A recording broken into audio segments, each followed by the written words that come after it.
तमाम दोस्तों मेरी ये बात तवज्जो से सुने। इस वक्त मैं मौजूद हूँ फरंगी टाउन 5 नंबर पर, और कुछ देर पहले यहाँ पे अहले तशियों का जुलूस निकला जा रहा था और काफ़ी तादाद में अहले तशी और पुलिस, काफ़ी तादाद में लोग थे।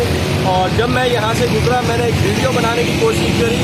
4:45 थाने के SHO और कुछ पुलिस अफरान ने मुझे पकड़ा। इसके अलावा अहले तशियों ने आके मुझे मारा, मुझसे मोबाइल छीनने की कोशिश करी, मेरे कपड़े फाड़े, मेरी जेबों में हाथ डाला। इसके अलावा ये मेरे हाथों पे उन्होंने निशान है जो इन्होंने मुझे मारा है, और इन्होंने मोबाइल छीनने की कोशिश करी है इनकी एक थोड़ी सी वीडियो बनाने पर। तो क्या कोरोना वायरस मस्जिदों में नहीं है? मस्जिदों में ही आता है। मस्जिदों में इन्होंने पाबंदी लगाई है।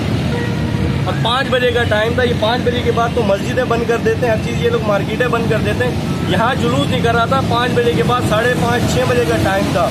और जुम्मे के दिन इनके पुलिस वाले अफसरान खुद डंडे लेकर मस्जिदों में इमामों को गिरफ्तार करते हैं। आज ये लोग कहाँ पर थे जब ये जुलूस नहीं कर रहा था? इन्होंने खुद उनको प्रोटोकॉल दिया है। ये सारे लोग मिले हुए हैं और इस पर मेरी हुकूमत से गुजारिश है एक्शन ले।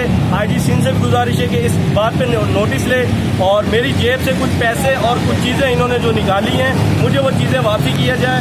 मेरा ओरिजिनल NIC इन्होंने निकाल लिया जेब से, मेरा वॉलेट पूरा निकाला है। ये आप देख सकते हैं इन्होंने मारा है।